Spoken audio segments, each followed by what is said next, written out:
Assistons-nous, en ce moment même, à l'accomplissement de la prophétie la plus redoutée de l'histoire de l'Église.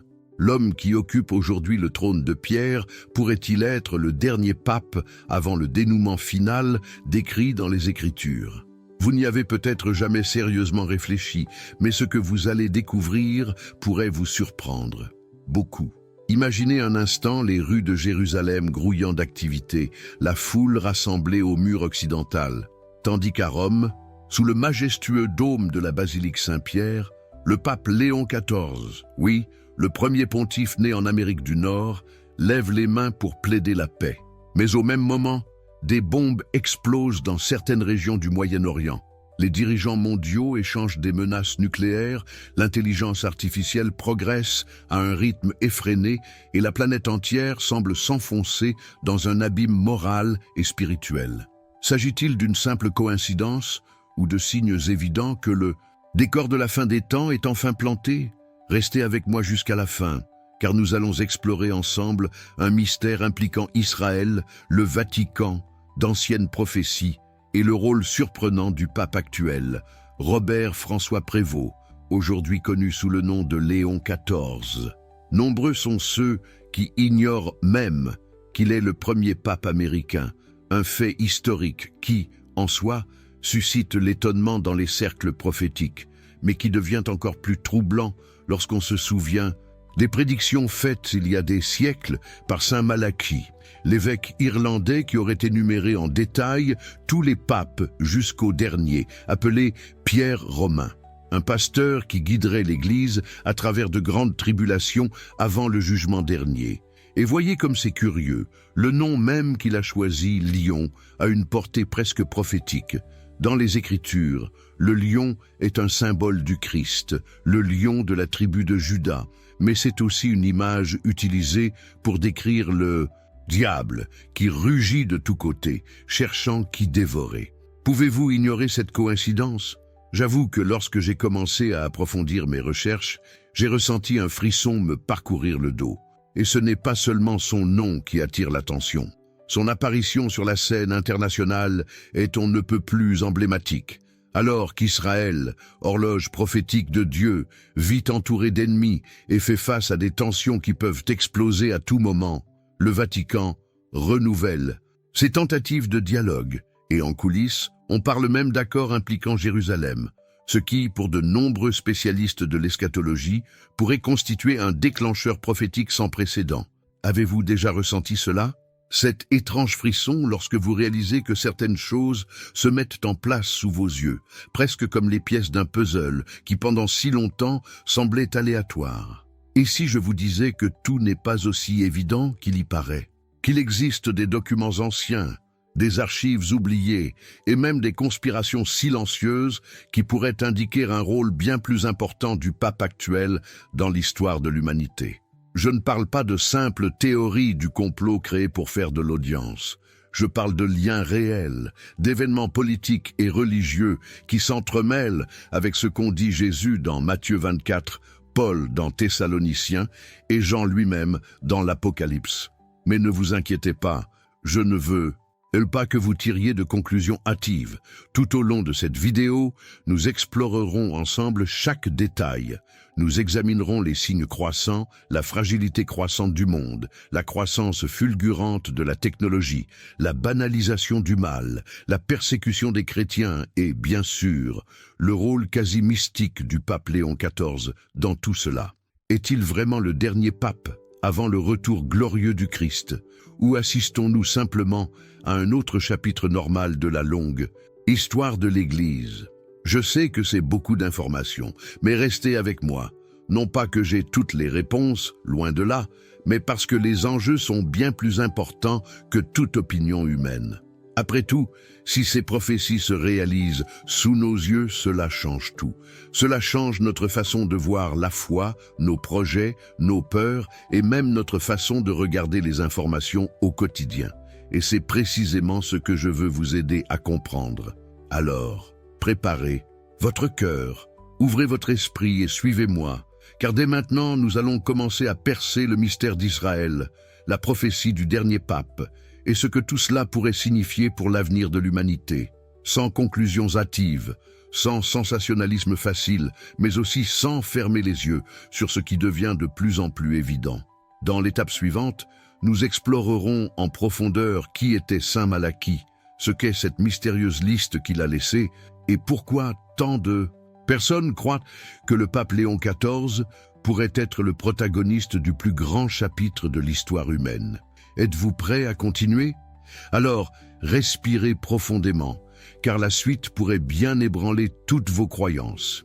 Et quand on commence à assembler toutes ces pièces, on sent presque le poids du temps nous filer entre les doigts, comme si nous vivions un de ces moments uniques qui marqueront à jamais l'histoire de l'humanité.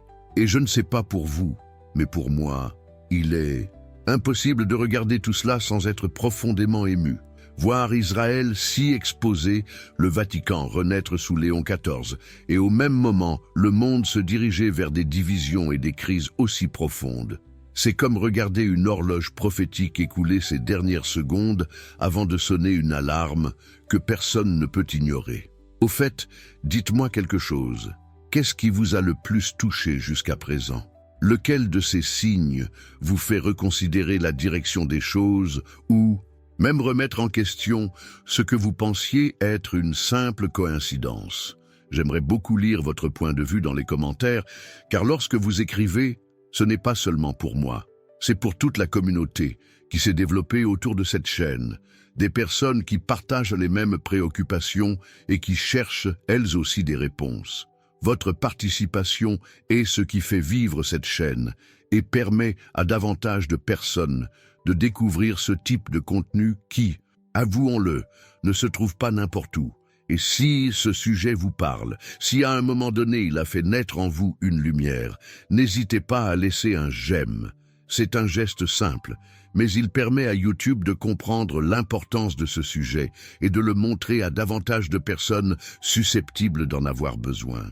Et bien sûr, profitez-en pour vous abonner à la chaîne et activer la cloche. Ainsi, vous ne manquerez pas les prochains chapitres de cette enquête, et cela me donnera la force de continuer à produire des vidéos comme celle-ci, qui exigent tant d'heures de recherche, de réflexion, et surtout, un engagement sérieux envers la vérité. Car, au final, ce que nous faisons ici est bien plus qu'une simple vidéo de divertissement. C'est presque comme être assis autour d'un feu de camp, échanger des idées sur l'actualité mondiale, se soutenir mutuellement, préparer nos cœurs à des jours qui, selon toute vraisemblance, pourraient être décisifs. Alors, commentez ci-dessous, aimez, abonnez-vous et suivez-moi dans ce voyage, car ce que nous allons explorer à partir de maintenant pourrait nous permettre de comprendre pourquoi la prophétie du dernier pape semble refaire surface en ce moment à notre époque. Et peut-être, juste peut-être, cela changera-t-il tout. Et savez-vous ce qui est le plus intéressant dans tout cela? Plus on avance dans ce sujet, plus on comprend que ces événements cachent des couches et des facettes qui ne peuvent être abordées dans cette seule vidéo. C'est pourquoi j'ai préparé un document très spécial, direct et pertinent, qui complète parfaitement ce dont nous parlons ici. Il s'intitule « Démêler les mystères de l'Apocalypse ». Et il a été créé en pensant à ceux, comme vous, qui sentent qu'il n'est plus possible d'ignorer ces signes et qui veulent comprendre de manière pratique ce que tout cela peut signifier pour nos vies aujourd'hui. Si cela vous intéresse, jetez un œil à ce contenu. Il se trouve ici, dans le commentaire épinglé et dans la description de la vidéo. Il peut vous faire gagner un temps précieux, car il rassemble de manière organisée des liens que vous pourriez mettre des mois à trouver seuls, ainsi que des réflexions qui peuvent réellement changer votre vision de la situation actuelle.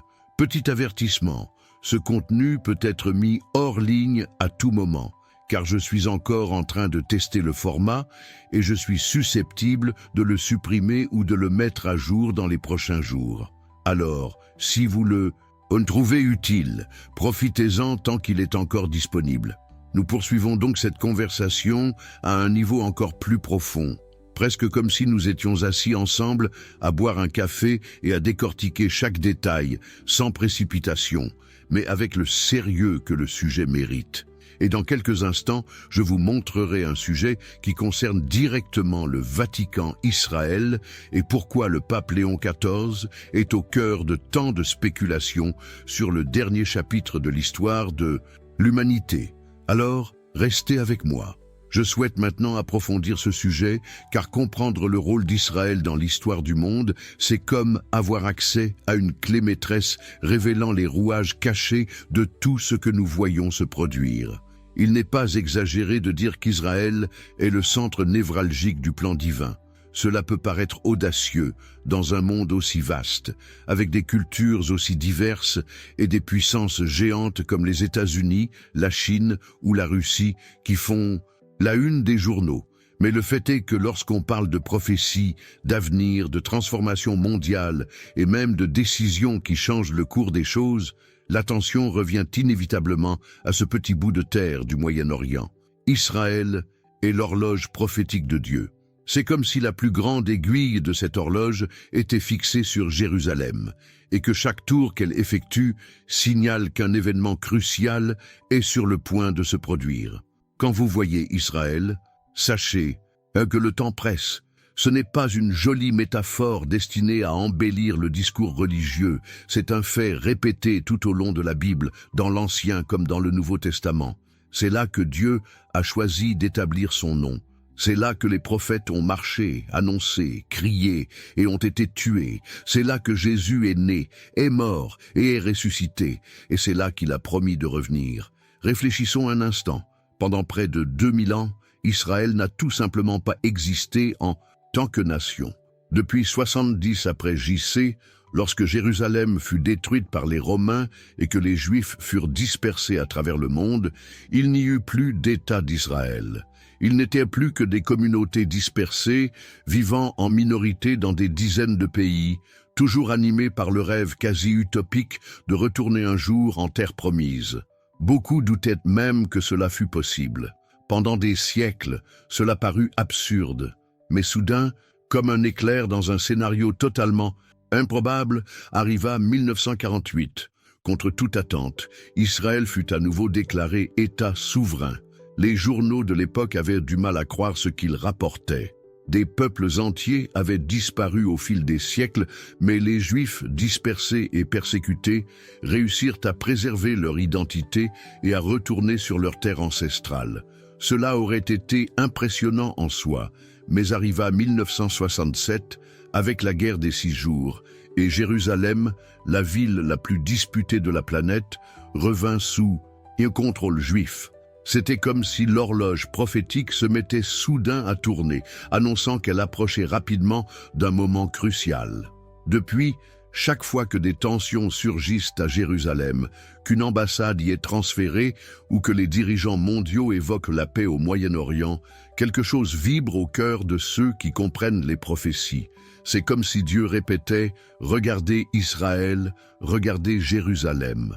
Mon plan est toujours en marche. » Il est curieux d'observer à quel point le monde entier, même sans le comprendre, semble magnétiquement attiré par cet endroit. Pensez-y, combien de résolutions de l'ONU ont Israël pour thème? Combien de traités de paix, de sanctions, de négociations, de guerres et de conférences internationales ont tourné autour de ce minuscule morceau de terre? C'est presque irrationnel d'un point de vue géopolitique. Israël a la taille de l'État de Sergipe et pourtant il concentre l'attention du monde entier comme s'il était le centre de l'univers. Mais spirituellement parlant, c'est exactement ce qu'il est. Pendant ce temps, le Vatican, cet autre géant silencieux, surveille également Jérusalem. Alliances, dialogues, visites papales chargées de symboles sont au programme. Depuis des décennies, on parle en coulisses d'accords qui pourraient accorder au Vatican un statut particulier concernant les lieux saints de la ville. Tout cela paraît lointain à ceux qui ne lisent que les gros titres, mais pour ceux qui, reliant ces mouvements à la lumière des Écritures, il devient évident qu'une vérité cachée se dresse tel un grand échiquier prophétique. C'est là que les choses prennent un aspect encore plus fascinant. Car si Israël représente l'horloge prophétique, le Vatican représente la scène religieuse mondiale.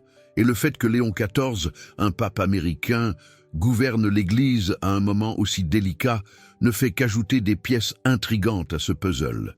Il arrive à un moment où le monde entier réclame la paix, où la peur d'une guerre nucléaire est revenue en force et où la technologie promet de tout résoudre, tout en nous rapprochant dangereusement du contrôle absolu sur nos pensées, nos comportements et même notre foi. Observer Israël, le Vatican et les mouvements des grandes puissances, c'est presque comme voir des lignes invisibles se rejoindre au même point. Et peut-être vous demandez-vous, bon, mais que faire de tout cela? Comment cela affecte-t-il ma vie pratique, mes choix, mon état d'esprit désormais? Je comprends parfaitement cette question, car elle m'a souvent tourmenté. Au fond, nous aspirons tous à des réponses simples, à quelque chose qui nous indique clairement si nous devons changer radicalement ou continuer comme nous sommes. Mais en vérité, ces révélations servent moins à nous indiquer des voies précises qu'à nous réveiller, à transformer notre sens de l'urgence, notre discernement spirituel et notre volonté de faire la paix avec Dieu, tant qu'il en est encore temps. En fait, pensez à l'impact de cette prise de conscience. Vous commencez à évaluer vos décisions quotidiennes non seulement pour leur impact immédiat, mais aussi pour leur impact sur l'éternité. Vous réalisez que ce cheminement que nous appelons la vie ne se résume pas à l'accumulation de réalisations matérielles ou à la collection d'expériences fugaces.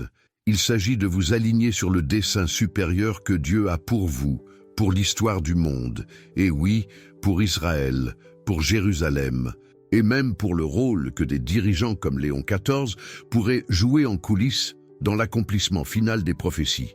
Et ce n'est pas un discours mystique destiné à effrayer qui que ce soit.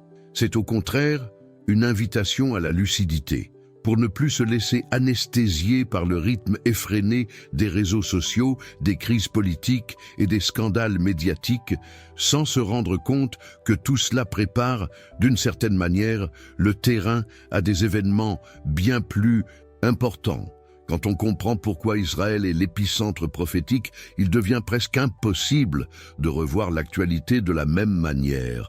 Chaque manifestation à Jérusalem, chaque nouvelle série de sanctions contre l'Iran, chaque réunion urgente du Conseil de sécurité de l'ONU acquiert un poids qui dépasse la simple diplomatie.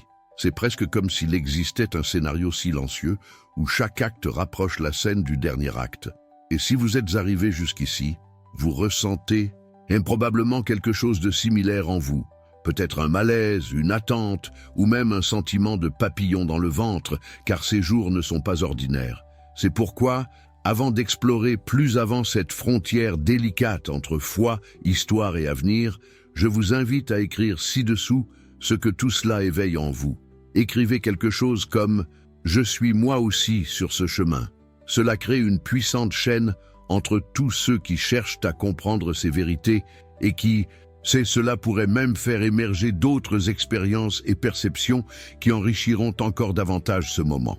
Maintenant, je veux approfondir encore plus ce sujet. Je souhaite maintenant approfondir ce sujet, car il recèle une vérité cachée que peu de gens ont le courage d'explorer en profondeur, peut-être par crainte de l'impact qu'elle pourrait avoir sur l'esprit de ceux qui l'écoutent. Mais précisément parce qu'elle est si chargée de sens, je crois qu'il est utile de s'ouvrir pour comprendre ce qui se cache derrière cette histoire de la prophétie des papes. Tout commence au XIIe siècle, lorsqu'un évêque irlandais nommé Malachie se rendit à Rome pour rencontrer le pape. L'histoire, rapportée dans d'anciennes chroniques, raconte qu'au cours de cette visite, il eut une vision extraordinaire, une sorte de révélation où il vit une succession de papes qui gouverneraient l'Église jusqu'à la fin des temps. On raconte qu'il aurait écrit de courtes phrases, presque énigmatiques, pour décrire chaque futur pontife. Il s'agit de jeux de mots, d'allusions à des armoiries, à des lieux d'origine ou à des traits personnels. Certains chercheurs affirment que la précision avec laquelle ces descriptions correspondent aux papes des siècles suivants est presque troublante. D'autres, bien sûr, considèrent tout cela comme une coïncidence, une légende, voire une manipulation historique. Mais le fait est que le document fut conservé longtemps et ne fut publié qu'en 1595, déjà dans le Un contexte des tensions de la réforme et de la contre-réforme, gagnant en force dans l'esprit populaire qui y voyait les signes d'un avenir turbulent. Le plus troublant dans cette prophétie n'est pas tant le détail de chaque pape, mais ce qu'elle réserve à la fin de la liste. Selon le texte attribué à saint Malachie, un dernier pape régnerait pendant une période de grande tribulation. Il ne reçoit même pas de devise typique comme les précédentes, mais plutôt un paragraphe entier, en contradiction, totale avec le reste de la liste, ce qui ne fait qu'accroître le poids dramatique de son rôle. Il est appelé Petrus Romanus, ou Pierre le Romain, et le passage se lit à peu près ainsi. Pendant l'extrême persécution de la Sainte Église romaine, régnera Pierre le Romain, qui paîtra son troupeau au milieu de nombreuses tribulations, après quoi la ville aux 7 collines sera détruite et le juge redoutable jugera le peuple. Cela ressemble presque au scénario d'un film apocalyptique, mais si l'on ajoute à tout ce que nous avons évoqué jusqu'ici, le retour d'Israël sur son territoire, Jérusalem ravivant les passions dans le monde, le Vatican s'installant avec un nouveau pape en pleine instabilité mondiale, il est difficile d'ignorer la portée symbolique de ce genre de prédiction. Je ne dis pas qu'il faille l'accepter aveuglément, comme s'il s'agissait d'une sentence définitive, mais ignorer complètement ou se moquer de ce genre d'avertissement semble également imprudent. Après, tout au long de l'histoire, Dieu a toujours parlé à l'homme par des signes, des prophéties, des événements qui se sont révélés bien plus importants qu'ils ne le semblaient à première vue. Certains disent que saint Malachie était un visionnaire inspiré par Dieu.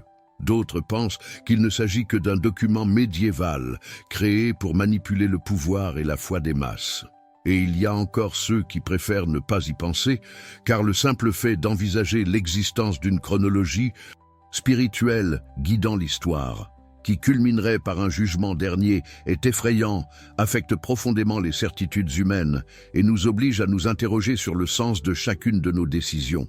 Et, soyons francs, tout le monde n'est pas prêt à se regarder dans un miroir aussi fidèle.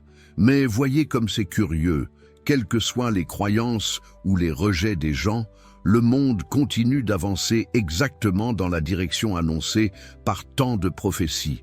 Et cela devrait en soit nous inviter à la réflexion.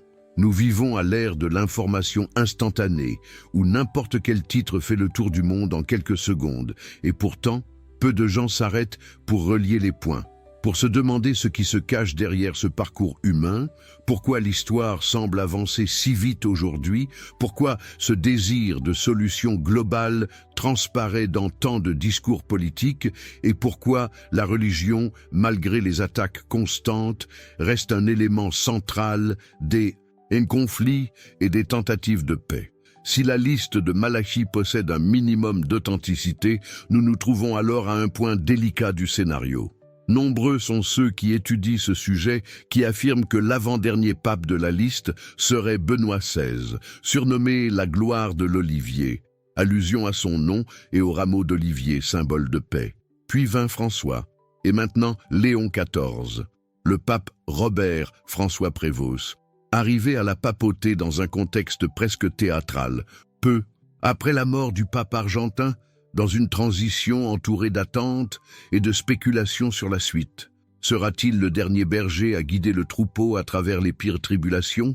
Ou verrons-nous un autre pontife qui correspondrait plus littéralement au titre de Pierre Romain? Nous ne le saurons peut-être jamais avec certitude avant que tout cela ne se dévoile sous nos yeux, mais il est indéniable que le symbolisme est trop fort pour être ignoré. Léon XIV porte en lui la somme de nombreux éléments prophétiques. Il vient des Amériques, symbole d'un monde nouveau assumant l'ancien trône. Il est le premier pape né aux États-Unis, la plus grande puissance militaire et économique de la planète, qui entretient une relation complexe avec Israël.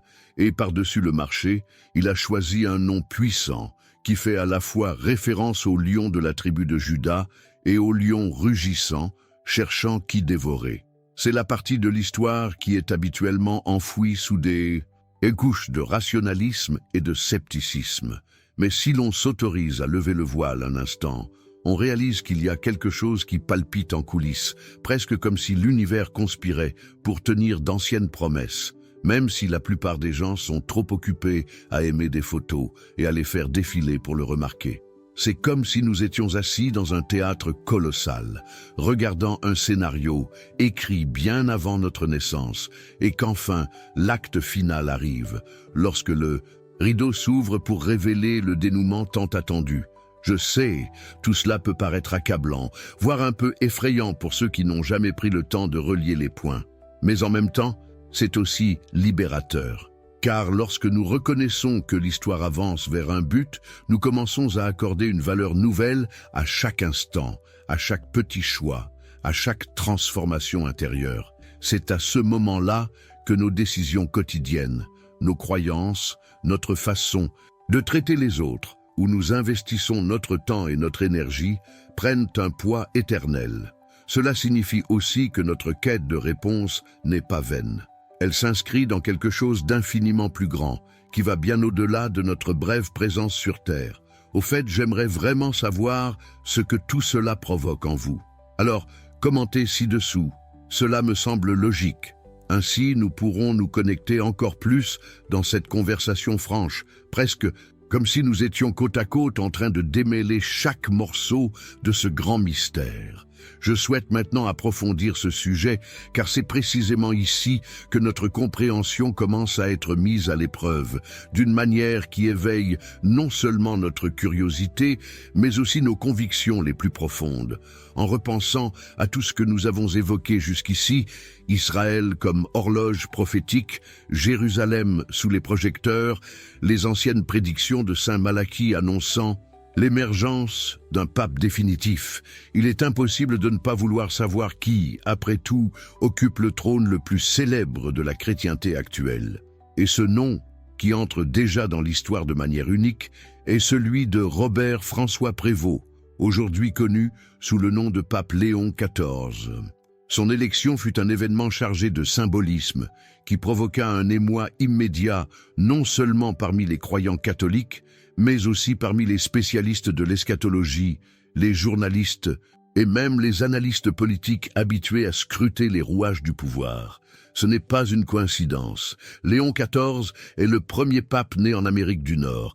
Il vient des États-Unis, un pays qui, avouons-le, occupe déjà une grande place sur la scène internationale, dans pratiquement tous les domaines, de la technologie à la culture, de la politique internationale aux conflits qui façonnent l'équilibre des pouvoirs sur la planète.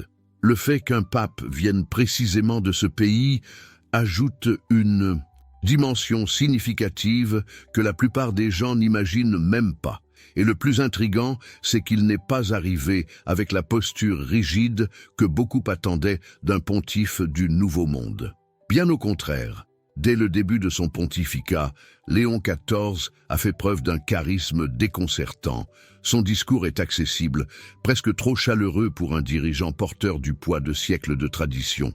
Ses discours abordent des thèmes contemporains qui résonnent aisément dans la mentalité moderne, tels que l'inclusion, la fraternité universelle, la préservation de l'environnement, la justice sociale et la lutte contre toutes les formes d'exclusion. C'est un pape qui semble né pour la scène médiatique de ce siècle. Il s'adresse aux journalistes sans fioriture, accueille les foules avec un large sourire, n'hésite pas à commenter les avancées technologiques et même l'intelligence artificielle, comme s'il voulait préparer l'Église à l'avenir qui frappe déjà à sa porte. Et plus, Léon XIV a accédé au pontificat à un moment où le monde entier semble marcher sur une corde raide. Guerres et rumeurs de guerre éclatent de toutes parts. L'économie mondiale est au bord de crises successives. Les tensions nucléaires font à nouveau la une de l'actualité, oubliée depuis la guerre froide. Tout cela est aggravé par la rapidité étonnante avec laquelle la société subit des transformations quasi quotidiennes dans la culture, la science, dans notre conception du bien et du mal. Soudain, la planète entière semble avoir besoin d'un médiateur, quelqu'un capable de se présenter comme une voie d'équilibre, de réconciliation et de paix. Et n'est-il pas curieux que ce rôle soit rempli si naturellement par un pape américain bienveillant, doté d'une capacité impressionnante à bâtir des ponts entre des camps opposés. Lui-même a tenu à adopter une devise éloquente. L'heure est à l'amour. Belle, inspirante, universelle. Qui n'a pas envie d'entendre parler d'amour quand tout, autour de soi, semble s'écrouler? Mais une question persiste et plane comme un brouillard sur tous ces gestes captivants. Est-il simplement le chef spirituel charismatique dont l'humanité avait tant besoin dans ce moment, ou le dernier à siéger sur le trône de pierre avant le jugement, comme le suggèrent tant d'interprétations de la prophétie de Malachie? Ce doute n'est ni gratuit, ni le fruit de fantasmes exagérés. Il naît précisément parce que le contexte est propice. L'histoire s'est toujours répétée par cycles, et les plus grandes transformations se sont presque toujours produites lorsque le monde était au bord de profondes ruptures. Certains disent que les grands empires ne s'effondrent que lorsqu'ils sont au sommet de leur autarcie, lorsqu'ils croient que rien ne peut les abattre. Et peut-être, sans nous en rendre compte, vivons-nous précisément l'un de ces chapitres. L'humanité n'a jamais été aussi sûre de sa propre puissance, aussi dépendante de ses propres systèmes et algorithmes, aussi encline à croire qu'elle peut résoudre n'importe quel problème par la seule technique et l'innovation. C'est dans ce contexte que Léon XIV s'élève, avec son discours suave, mais aussi chargé d'autorité morale. Il est intéressant de constater que même ceux qui n'ont pas la foi ou qui ne s'intéressent pas aux prophéties finissent par se sentir touchés par ce qu'ils représentent. C'est presque comme s'ils reconnaissaient intuitivement que quelque chose de grand est en marche. Et, à bien y réfléchir, c'est même logique. Le Vatican, bien qu'étant le plus petit État du monde en termes d'extension territoriale, exerce une influence spirituelle, culturelle et diplomatique qui transcende toute explication purement géopolitique. C'est une puissance qui s'étend à des nations entières, façonne la législation, touche les consciences, s'immisce dans les débats mondiaux, établit des protocoles de paix. Placé au centre de tout cela, un pape charismatique issu de la nation la plus influente de la planète, qui arrive à une époque si chargée d'attentes, et vous obtenez la combinaison parfaite pour susciter les spéculations, ou pour accomplir, qui sait, ce qui était écrit depuis le début. Bien sûr, rien de tout cela ne signifie que Léon XIV soit nécessairement le dernier pape prédit pour guider le troupeau à travers ses plus grandes tribulations. Mais, soyons francs, il est difficile de ne pas au moins envisager cette hypothèse lorsqu'on considère l'ensemble de la mosaïque. Il ne s'agit pas seulement de lui en tant qu'individu, mais du rôle que la figure papale pourrait jouer dans un avenir proche, surtout si le monde est secoué par une crise si profonde qu'il a désespérément besoin d'un leadership spirituel mondial pour restaurer un certain sentiment de stabilité. Tout cela nous amène à réfléchir non seulement à la scène extérieure, le Vatican, Israël, les puissances mondiales, mais aussi à notre scène intérieure. Car au final, ce qui compte le plus, c'est ce que tout cela suscite en nous. Comment cela affecte notre perception du but, comment cela modifie notre façon de voir chaque choix dans notre vie quotidienne.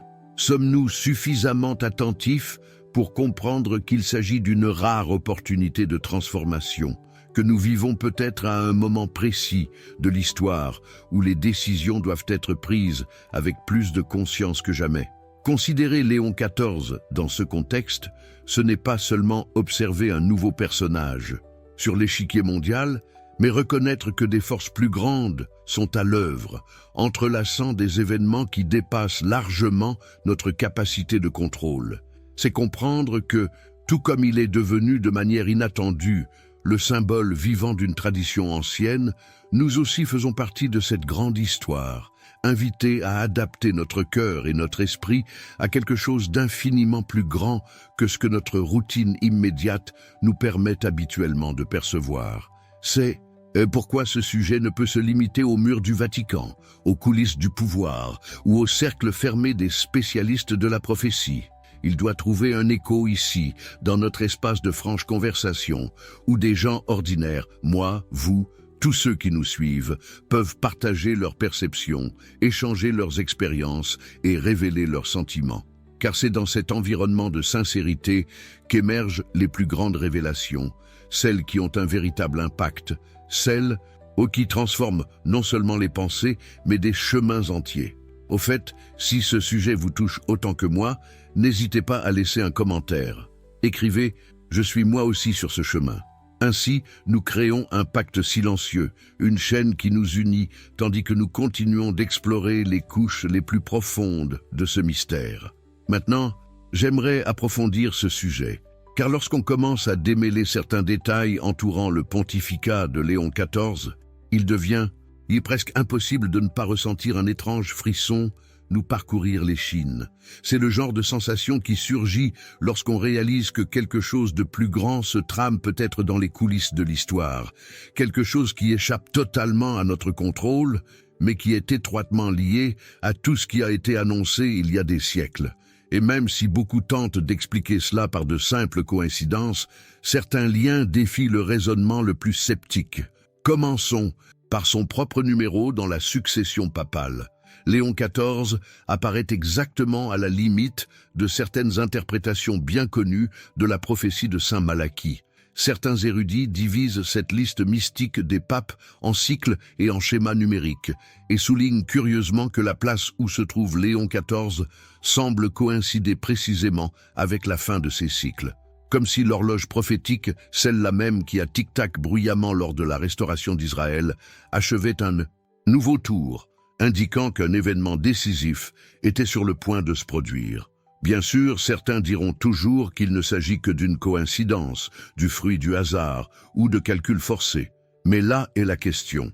Jusqu'où va le hasard et où commence l'accomplissement prophétique? Cette question devient encore plus intrigante lorsqu'on examine le nom choisi par Robert Francis Prevost lors de son élection pape. Le nom Lion n'est pas un détail anodin. Il est porteur d'une immense signification symbolique dans l'univers biblique et spirituel. D'un côté, impossible de ne pas se souvenir du lion de la tribu de Juda, représentation messianique utilisée dans l'Apocalypse pour parler du Christ lui-même, fort, victorieux, digne d'ouvrir le livre scellé de sept sceaux. Mais de l'autre, la même Bible décrit l'adversaire comme un lion rugissant, cherchant qui dévorer. C'est l'image de Satan, vigilant, affamé, prêt à détruire. Deux lions, deux natures diamétralement opposées, mais un même symbole. Cela ne signifie pas, bien sûr, que le pape soit le Christ ou le diable incarné, rien de plus simple. L'important ici est la portée spirituelle de ce nom, sa résonance auprès de ceux qui connaissent les Écritures et perçoivent les étranges chevauchements que certains noms et personnages finissent par créer sur le grand échiquier du temps. Le choix de Lion n'est pas anodin. C'est un nom porteur d'autorité, de pouvoir, de domination et aussi d'attente. Il apparaît au cœur d'un monde avide de dirigeants forts, capable d'apporter des solutions rapides à des problèmes de plus en plus complexes. Un nom comme celui-ci ne passe pas inaperçu dans le monde naturel, et encore moins dans le monde spirituel. Et si l'on s'arrête pour réfléchir à la mentalité de notre époque, on se rend compte que nous sommes de plus en plus enclins à rechercher des réponses qui paraissent définitives, presque messianiques. Nous vivons dans un monde anxieux et instable, où chaque nouvelle crise, sanitaire, climatique, économique, morale, accroît la demande pressante de quelqu'un pour affirmer avec fermeté ce qu'il faut faire. Il n'est pas étonnant que lorsqu'un pape apparaît sous le nom de Lion et adopte une position à la fois accueillante et résolue, son impact symbolique se multiplie. Il répond à un désir collectif qui dépasse les frontières religieuses. C'est presque comme si le monde entier, même sans l'admettre, attendait un lion pour organiser le chaos. Bien sûr, tout cela peut être perçu comme une simple curiosité historique et religieuse, si l'on veut rester superficiel dans l'analyse. Mais en y regardant de plus près, on comprend que nous sommes face à quelque chose qui défie la simple coïncidence. C'est un enchevêtrement de détails qui, ensemble, composent un tableau surprenant, presque inconfortable pour ceux qui n'aiment pas l'idée que des forces supérieures puissent guider le cours des événements. Et ce malaise, curieusement, est l'un des meilleurs indicateurs qu'il vaut la peine d'y prêter attention. car les vérités qui transforment le plus nos vies sont précisément celles qui ébranlent notre zone de confort, nos certitudes, et nous obligent à réévaluer nos priorités, nos décisions, et même le chemin que nous empruntons. Et nous ne pouvons oublier le rôle gigantesque que joue le Vatican en coulisses dans les relations internationales. Le pape, quel que soit son profil, n'est pas seulement le chef spirituel de plus d'1 milliard de catholiques. C'est un chef d'État dont les relations diplomatiques influencent les décisions sur des continents entiers. Lorsque ce pape porte un nom chargé de symbolisme prophétique et occupe précisément la position que tant d'interprétations ont qualifiée de cruciale, la question qui se pose inévitablement est: s'agit-il vraiment d'une simple coïncidence? C'est le genre de réflexion qui ne peut être abordée dans une conversation superficielle. Nous devons laisser de côté l'immédiateté, cette habitude de consommer l'information comme si nous parcourions distraitement les réseaux sociaux, et commencer à regarder plus en profondeur. Nous devons remettre en question les récits officiels, non par paranoïa, mais parce qu'un esprit critique et un cœur attentif sont précisément les outils qui nous protègent de n'être qu'un simple spectateur passif de toute cette histoire. Et je dis plus encore, le plus beau cadeau que nous puissions nous faire en ce moment est peut-être de rechercher le discernement, cette perspective qui va au-delà de l'évidence, qui voit au-delà de ce qui est montré, qui peut saisir les nuances et les vérités cachées que la plupart des gens préfèrent ignorer. En même temps, nous devons être assez humbles pour reconnaître que nous ne possédons pas toutes les pièces du puzzle. Nous pouvons relier de nombreux points et identifier des schémas, mais le tableau complet ne se révélera que lorsque Dieu le voudra. D'ici là, il nous appartient de garder le cœur éveillé et l'esprit ouvert, prêt à ajuster notre trajectoire chaque fois que le discernement l'exige. Car il ne sert à rien d'accumuler des informations et de se laisser impressionner par des parallèles prophétiques si cela ne provoque pas une véritable transformation en nous. Il ne sert à rien d'être fasciné par des signes si cela ne change pas notre façon de vivre, d'aimer notre prochain et de rechercher l'éternel. Et voyez comme c'est curieux, à mesure que nous approfondissons ces sujets, presque sans nous en rendre compte, un sentiment d'appartenance émerge, comme si nous faisions partie d'un voyage bien plus vaste que ne le laissent entendre nos préoccupations quotidiennes. C'est pourquoi ces conversations sont si importantes, parce qu'elles nous libèrent du poids de l'isolement, nous rappelant que nous ne sommes pas seuls dans ce processus d'éveil à tenter de déchiffrer ce que le ciel dit à la terre en ce moment même. Au fait, je voudrais que vous effaciez quelque chose de très simple dès maintenant, mais qui a une signification profonde. Commentez ci-dessous, cela me semble logique. Ainsi, je saurai que vous êtes également connecté à ce mouvement, que vous réfléchissez, que vous assemblez les pièces du puzzle, que vous laissez votre cœur se laisser interpeller par ces révélations qui ont le pouvoir de changer notre état d'esprit et notre façon d'aborder chaque nouvelle journée. Maintenant, j'aimerais approfondir ce sujet, car si, jusqu'à présent, nous disposions déjà de suffisamment d'éléments pour remettre en question le caractère aléatoire de tout cela, la suite est encore plus choquante. Il suffit d'ouvrir n'importe quel portail d'information, d'allumer la télévision ou de parcourir l'écran de son téléphone portable pour constater que le monde entier semble trembler sous le poids d'une tension constante. Ces gros titres se répètent presque quotidiennement, même si les scénarios et les personnages varient. Des guerres civiles qui s'éternisent pendant des années sans solution. Des manifestations éclatent dans des capitales autrefois considérées comme stables. Des économies gigantesques vacillent sous des dettes impayables. Des monnaies se dépréciant au point de ruiner des familles entières. Et bien sûr, nous ne pouvons ignorer le spectre des tensions nucléaires qui a refait surface ces derniers temps avec une force que beaucoup croyaient confinée aux livres d'histoire. Mais ce n'est pas tout. Parallèlement, nous assistons à l'avancée vertigineuse de la technologie, à la fois fascinante, facile à utiliser et connectée, mais aussi effrayante par sa rapidité et sa portée. L'intelligence artificielle n'est plus seulement le sujet des films d'anticipation. Elle est devenue une réalité quotidienne, influençant tout, de notre façon de consommer du divertissement aux décisions stratégiques qui déplacent des milliards de dollars en quelques clics.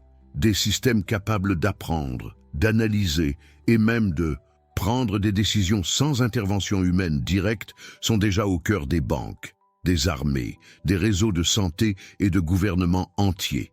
Cela signifie que le pouvoir est concentré dans les algorithmes, que les données personnelles sont transformées en actifs commerciaux et politiques, tandis que la plupart des gens restent distraits, fascinés par les écrans lumineux, regardant des vidéos, envoyant des autocollants, sans même se rendre compte qu'ils cèdent de précieux fragments de leur propre liberté. C'est dans ce contexte de crise multiforme que les paroles de Jésus, rapportées dans Matthieu 24 et Luc 21, prennent une portée presque étouffante. Il a clairement annoncé qu'avant la fin, il y aurait des guerres et des rumeurs de guerre. Des nations se dresseraient contre des nations et des royaumes contre des royaumes, des épidémies, des famines et des tremblements de terre en divers lieux. Il est curieux de constater que ces descriptions ne ressemblent plus à une prédiction lointaine, mais plutôt à un portrait quasi journalistique de ce à quoi nous assistons aujourd'hui. Guerre, rumeurs de guerre, nation contre nation, comme Jésus l'a dit. Ce n'est pas poétique, c'est littéral. Et le plus impressionnant est de comprendre qu'il n'a pas mentionné cela uniquement pour alarmer ou alimenter des théories du complot, mais pour préparer le cœur de ceux qui choisiraient de le suivre, pour adapter notre mentalité afin que nous ne soyons pas surpris ou vaincus par la peur face à ces événements. Ce qui est peut-être encore plus troublant et fascinant est la convergence de tous ces facteurs. Il ne s'agit pas seulement de conflits localisés ou d'effondrements économiques isolés. Ils sont interconnectés, presque organiquement, comme s'ils faisaient partie d'un seul organisme malade, sur le point de s'effondrer à plusieurs reprises.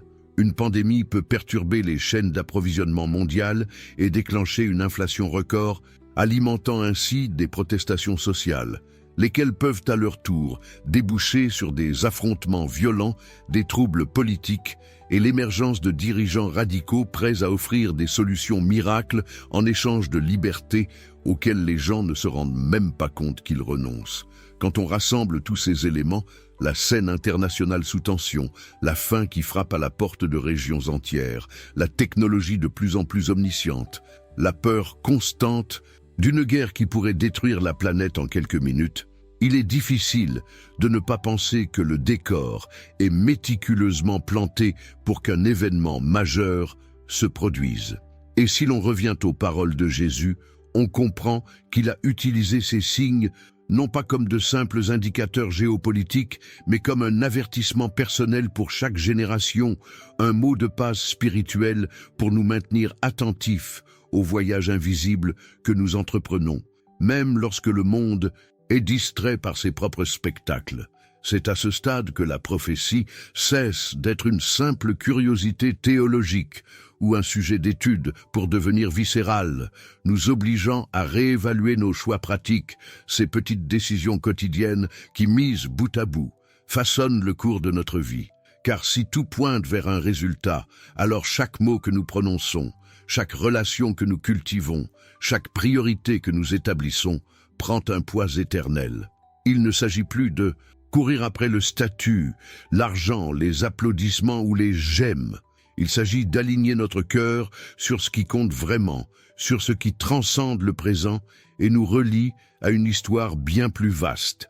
Et il y a un détail encore plus inquiétant. Il n'a jamais été aussi facile, technologiquement parlant, de mettre en place des systèmes de contrôle mondiaux, que ce soit en matière de finances, d'information ou même de santé. Ce qui, il y a 10 ou 15 ans, aurait ressemblé au délire d'auteurs de science-fiction est aujourd'hui devenu de sérieuses propositions débattues dans les forums économiques internationaux avec le soutien de méga-entrepreneurs et de politiciens influents. L'idée d'une monnaie numérique unique, traçable au centime près, des passeports sanitaires mondiaux définissant les lieux d'entrée et de sortie, des algorithmes surveillant et filtrant les opinions contraires au consensus officiel. Tout cela est passé du statut de théorie à celui d'ordre du jour, des dirigeants mondiaux. Et ce n'est pas un hasard si le monde est si disposé à accepter ces mesures. C'est la peur qui fait cela.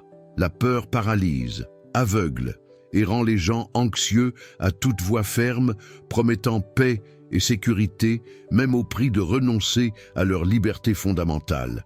C'est pourquoi regarder les informations aujourd'hui ne peut plus être un acte passif.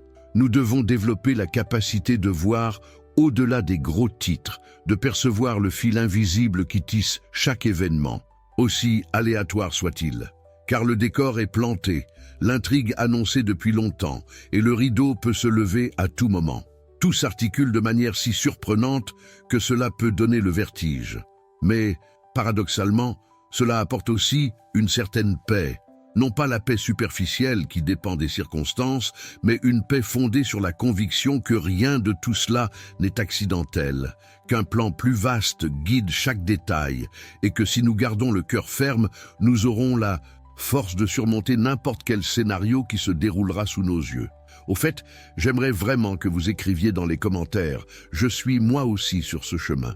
Ainsi, je saurai que vous réfléchissez à tout cela avec moi, que vous laissez cette conversation dépasser la simple curiosité et toucher les domaines les plus profonds de votre compréhension.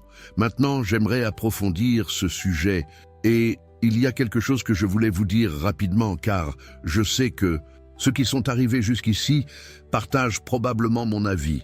Ce sujet est si dense, si riche en révélations et en vérités cachées que nous avons envie d'approfondir encore davantage, non seulement par curiosité, mais pour comprendre ce que tout cela implique concrètement pour notre quotidien et nos décisions futures. C'est dans cet esprit que j'ai préparé un document très spécial intitulé Démêler les mystères de l'Apocalypse.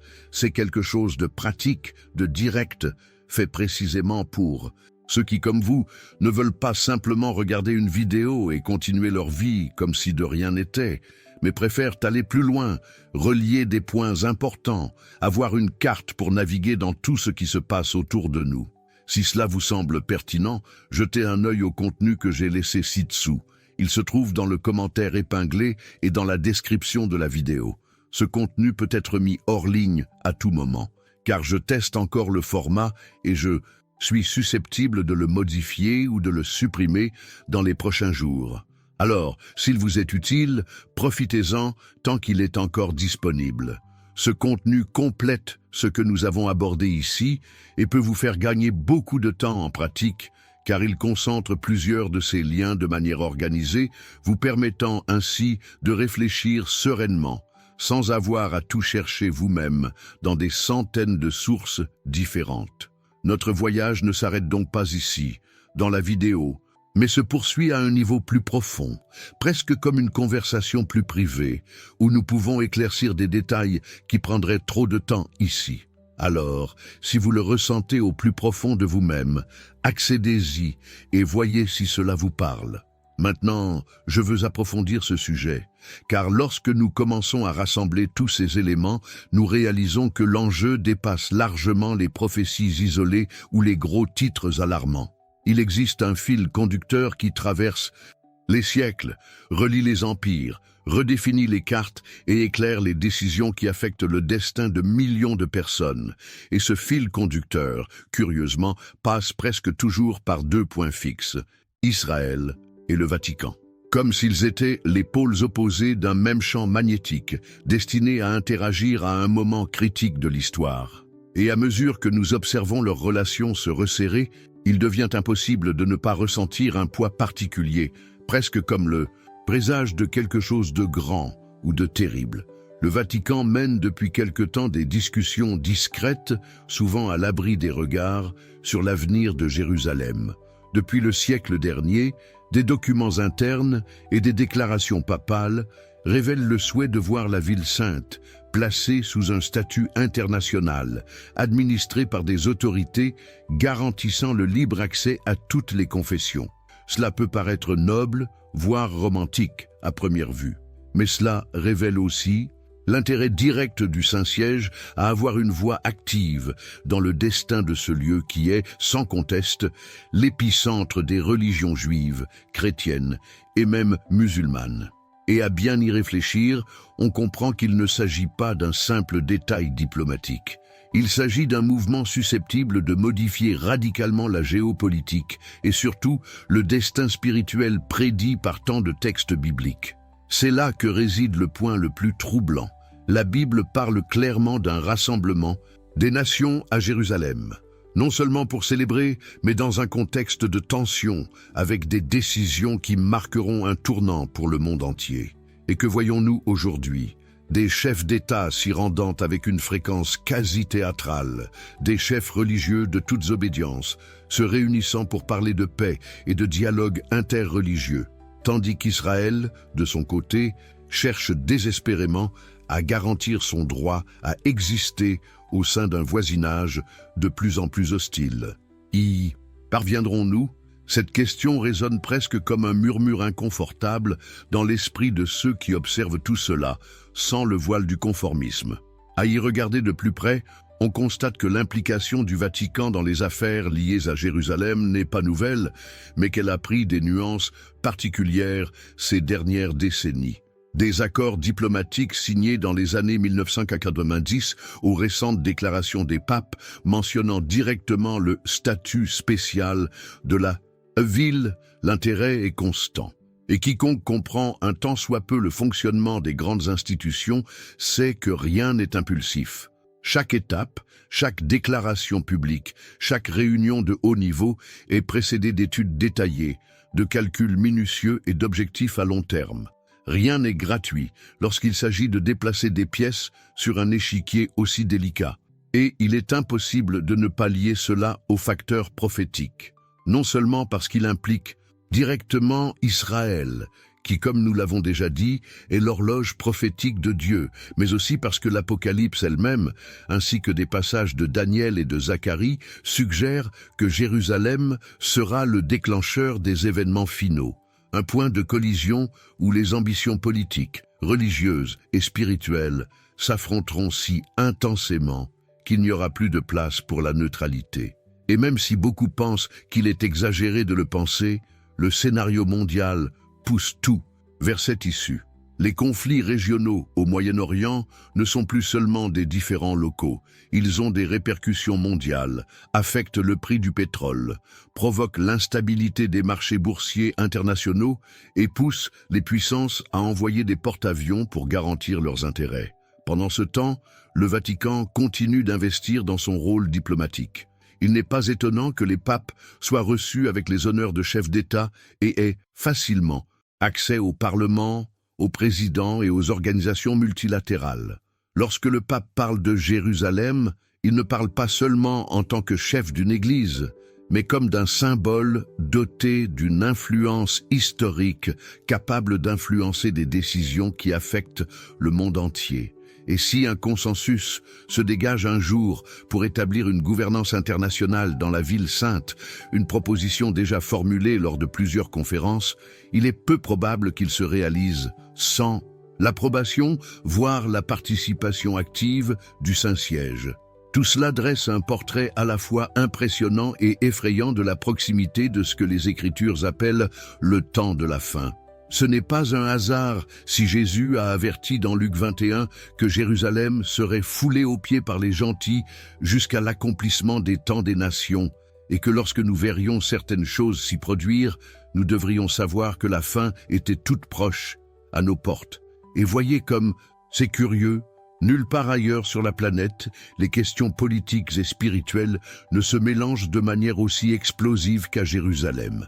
C'est la seule ville dont la possession ou le contrôle est débattu non seulement dans les ambassades et les parlements, mais aussi dans les chaires, les mosquées et les synagogues, où l'on prie chaque jour avec ferveur pour que Dieu y fasse prévaloir sa volonté.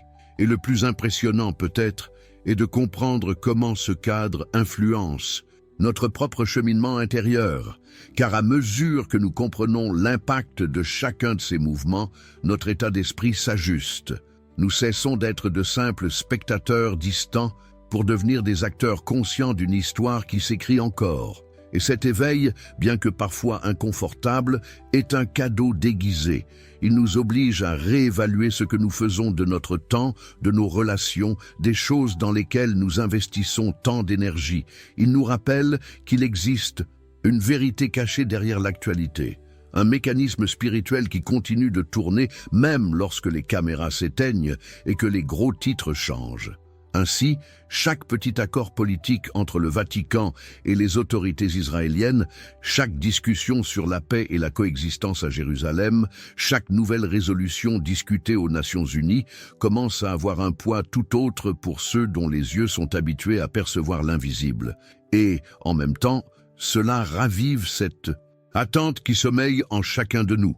Celle de voir enfin les promesses anciennes s'accomplir, la justice définitivement établie et le monde enfin transformé par le roi qui doit venir. J'aimerais vraiment que vous me disiez comment tout cela résonne en vous. Alors, commentez ci-dessous. Cela me parle. Juste pour que je sache que vous saisissez aussi la profondeur de ce moment et que nous puissions continuer ensemble à explorer ces révélations qui ont le pouvoir d'influencer non seulement nos pensées, mais surtout notre façon de vivre désormais. Maintenant, j'aimerais approfondir ce sujet, car c'est précisément ici que tout prend une tournure déconcertante. Jusqu'ici, nous avons évoqué le décor, le rôle central d'Israël et de Jérusalem, l'implication de plus en plus directe du Vatican, et même le nom chargé de sens du pape actuel. Mais il existe un autre aspect de cette histoire qui, pour ceux qui s'aventurent sur les chemins de l'eschatologie, finit par devenir presque inévitable, même si beaucoup préfèrent garder leur distance par crainte des conséquences pour leur propre mentalité. Il s'agit du fait que de nombreux spécialistes de la prophétie biblique, au fil des siècles, ont associé la figure du soi-disant dernier pape à ce que l'Apocalypse décrit comme le faux prophète. Si vous n'avez jamais lu Apocalypse 13, cela vaut la peine de le lire plus tard. Jean y décrit une vision de deux bêtes, la première surgissant de la mer, investie d'une autorité politique, militaire et mondiale, souvent associée à l'Antéchrist. Puis une seconde surgissant de la terre et ayant l'apparence d'un agneau, mais parlant comme un dragon. Cette seconde bête, selon le texte, exerce toute l'autorité de la première bête en sa présence, accomplit de grands prodiges, trompe les habitants de la terre et va même jusqu'à contraindre chacun à adorer l'image de la première. C'est précisément cette seconde bête que la tradition eschatologique chrétienne identifie comme le faux prophète. Et c'est là que les choses prennent une importance qui dépasse toute analyse purement historique ou politique. Non pas que quiconque puisse prétendre à la légère que tel ou tel chef religieux est, en réalité, l'accomplissement littéral de cette prophétie. Loin de là. Il serait irresponsable et simpliste d'affirmer une telle chose. Mais ce qui est frappant et incontournable, c'est la façon dont le tableau d'ensemble semble de plus en plus correspondre à ce scénario prophétique.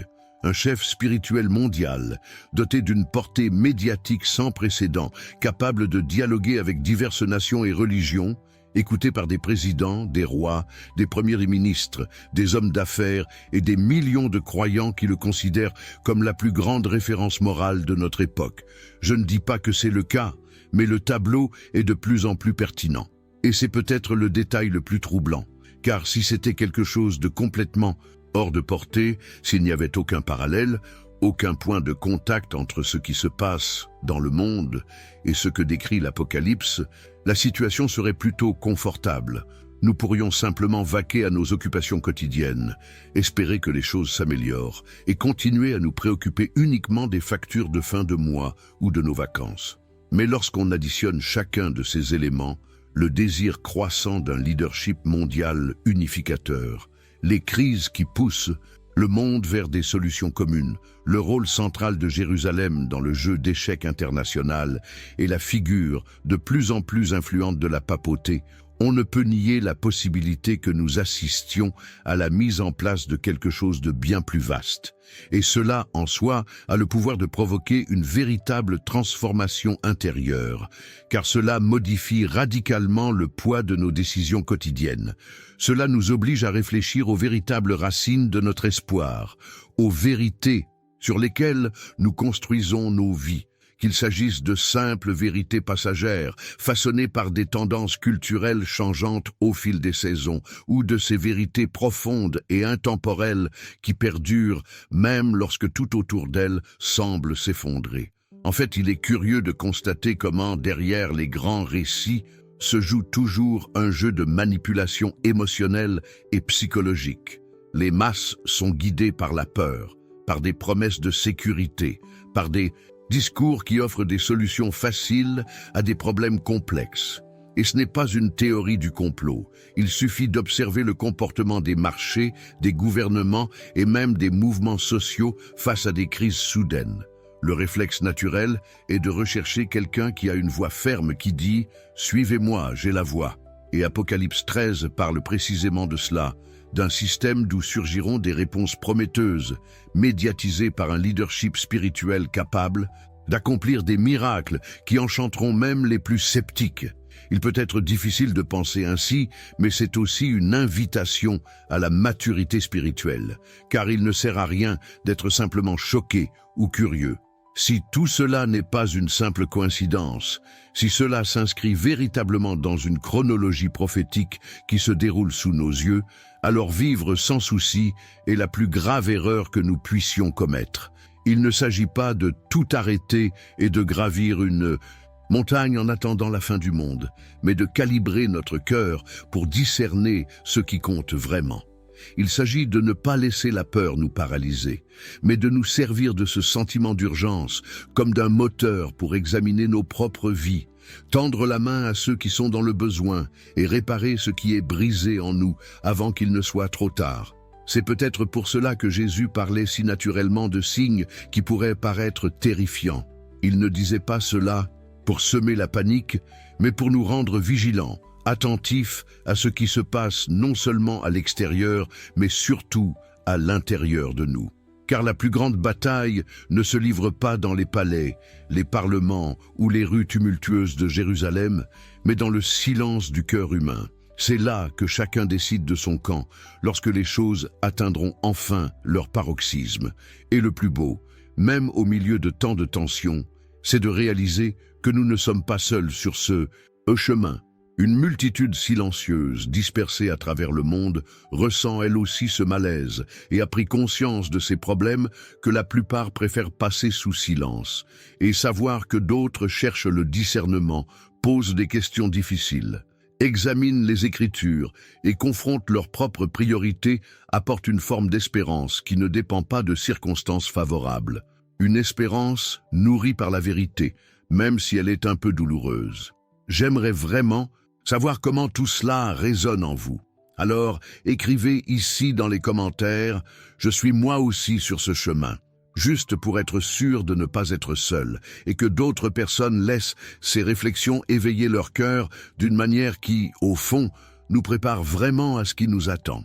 Maintenant, j'aimerais approfondir ce sujet, car il est absurde de parcourir tout cela, de reconstituer chaque petite pièce de ce grand puzzle prophétique, d'enquêter sur les signes, d'étudier les détails historiques et de se plonger dans les interprétations possibles, si cela ne touche pas quelque chose d'essentiel en nous. Il est absolument inutile de connaître par cœur chaque verset de l'Apocalypse, de débattre du rôle du Vatican, du dernier pape, des tensions à Jérusalem ou de la croissance d'un système mondial susceptible de devenir le théâtre de l'Antéchrist, si, au final, nos vies continuent d'être en décalage avec ce que Dieu a prévu pour nous. C'est difficile à dire, mais c'est une vérité indéniable.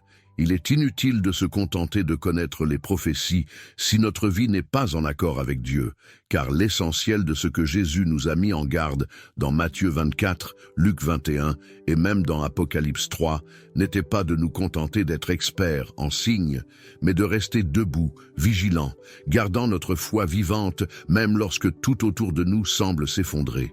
Et s'il y a une chose que ce voyage à travers les Écritures et les événements du monde nous enseigne, c'est que le plus grand champ de bataille n'est pas à l'extérieur, mais dans notre cœur. C'est là que nous luttons quotidiennement contre les pensées qui nous éloignent de la vérité, contre les peurs qui nous paralysent, contre des désirs qui, bien souvent, n'ont rien à voir avec ce que nous sommes appelés à être. C'est peut-être pourquoi, plus nous approfondissons ces études, plus nous réalisons que le but n'est pas de nous obséder par des scénarios futurs, mais plutôt de nous conduire à une transformation concrète dès maintenant. Car en fin de compte, ce qui comptera vraiment, ce n'est pas votre capacité à déchiffrer les signes, mais la véritable préparation de votre cœur à la rencontre de celui qui vient. Si vos attitudes, vos choix, votre façon de traiter les autres, votre façon d'aborder le pardon, la compassion, l'amour, si tout cela était façonné par l'espérance d'un royaume qui n'est pas de ce monde. Et c'est profondément émouvant, car cela remet en question notre mentalité. Quelles priorités avons-nous établies? Quelles sont nos principales préoccupations quotidiennes? C'est incroyable de voir comment nous pouvons passer des heures et des heures à penser à l'argent, au travail, aux études, aux voyages, aux projets, et tout cela a sa valeur bien sûr, sans souvent consacrer ne serait-ce que 10 minutes à nous occuper de l'éternel. Il ne s'agit pas d'abandonner la vie, d'arrêter de travailler ou de négliger les rêves terrestres, mais de faire tout cela en restant centré, en comprenant qu'il y a un but plus grand derrière chaque détail et qu'en fin de compte, c'est ce but qui nous sera demandé. Quoi de pire que d'arriver au bout de ce voyage sur Terre, après tant de poursuites d'objectifs fugaces et de réaliser que nous avons laissé de côté l'essentiel. Jésus a été très direct lorsqu'il a dit « À quoi sert à un homme de gagner le monde entier s'il perd son âme ?» Et nous pourrions reformuler cette phrase « À quoi bon avoir toutes les informations sur ce qui se passe dans les coulisses du Vatican, toutes les dates possibles des scénarios prophétiques, toutes les théories sur le rôle d'Israël, et ne pas avoir une relation vivante, sincère et constante avec Dieu. Ce ne serait pas une simple accumulation de données, un poids supplémentaire pour l'esprit, dénué de sens profond. C'est là que se situe le grand tournant, car lorsque cette prise de conscience frappe, tout change. Elle transforme notre façon de gérer la souffrance, notre regard sur ceux qui nous ont blessés, notre façon d'occuper notre temps, notre façon d'assumer nos responsabilités. La révélation de la fin des temps n'est pas un simple spectacle à regarder avec du pop-corn à la main.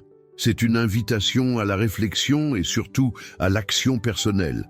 Chaque nouvelle qui semble confirmer un élément supplémentaire du scénario, décrit dans les Écritures, est, en pratique, un rappel du ciel qui nous dit « Profitez de ce temps pour ajuster ce qui doit l'être. Vivez d'une manière qui ait du sens à la lumière de l'éternité. » Et le plus extraordinaire, c'est que cet appel n'est pas chargé d'accusation ni d'une culpabilité étouffante, mais d'amour. Un amour si intense qu'il préfère nous avertir maintenant plutôt que de nous laisser continuer à nous engourdir, à vivre comme si nous étions maîtres de demain.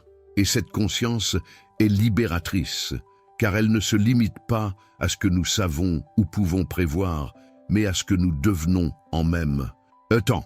C'est pourquoi, malgré toute la tension que suscite le sujet de la fin des temps, il porte aussi en lui un espoir presque inexplicable, la douce certitude que tout se dirige vers une rencontre finale où l'amour l'emportera sur la peur, la vérité sur le mensonge et la justice sur toute corruption. C'est peut-être là le plus beau moment de ce long chemin parcouru ensemble jusqu'à présent. Savoir qu'au milieu de tant d'actualités, de crises, de théories, et d'interprétation, quelque chose de profondément personnel, presque secret, se produit en nous. Une voix qui continue de murmurer, qui nous appelle par notre nom, nous rappelle que nous sommes aimés, désirés et invités à faire partie de quelque chose qui transcende tout gouvernement humain, tout système financier, tout projet mondial. Et j'aimerais vraiment savoir comment tout cela résonne en vous.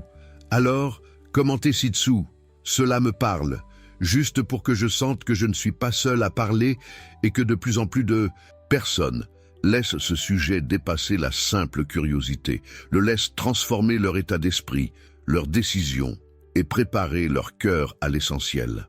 Maintenant, j'aimerais approfondir ce sujet, car, après tout ce que nous avons évoqué jusqu'ici, il est presque impossible de ne pas ressentir un poids différent en se souvenant des paroles directes de Jésus. Quand vous verrez toutes ces choses, sachez que le Fils de l'homme est proche, à la porte. Voyez l'impact de ces paroles. Il n'a pas dit cela pour nous paralyser par la peur, ou pour que nous soyons obsédés par des théories et des chronologies qui ne servent qu'à alimenter des débats sans fin. Il l'a dit comme un avertissement bienveillant, presque comme un ami qui nous touche sincèrement au bon moment afin que nous ne soyons pas pris au dépourvu.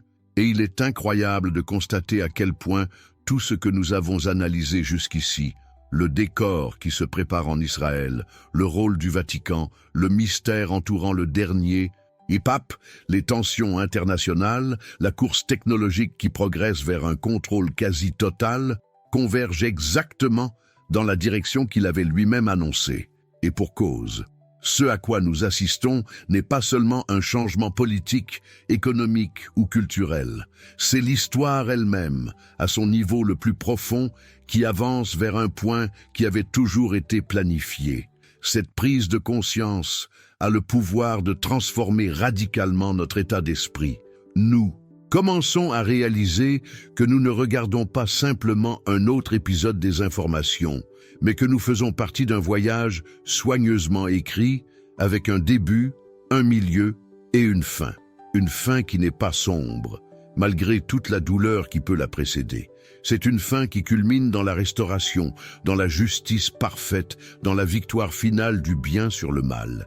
Et ce ne sont pas des paroles en l'air. C'est un véritable espoir, fondé sur des promesses qui se sont avérées vraies au fil des siècles, aussi improbables qu'elles aient pu paraître à diverses époques de l'histoire. Et c'est peut-être précisément pour cela que ce sujet nous interpelle tant, parce qu'il nous sort de l'immensité du présent, de l'urgence du quotidien qui nous épuise souvent et nous rappelle qu'il se passe quelque chose de bien plus vaste, quelque chose qui touche à chaque petite décision que nous prenons aujourd'hui. Choisirons-nous d'être plus généreux, plus compatissants, plus engagés envers l'éternité? Cultiverons-nous le pardon ou resterons-nous prisonniers de blessures qui ne font que nous rendre malades? Vivrerons-nous avec légèreté, avec une foi qui ne dépend pas de circonstances parfaites pour s'épanouir? Car la vérité est que, lorsque tout autour de nous semble crier au chaos, le plus grand témoignage que nous puissions offrir au monde est de maintenir la paix dans nos cœurs. Une paix qui ne vient pas du fait d'ignorer les problèmes, mais parce que nous savons que, même au cœur du chaos, il existe un roi qui a déjà écrit le dernier chapitre. Cela change tout.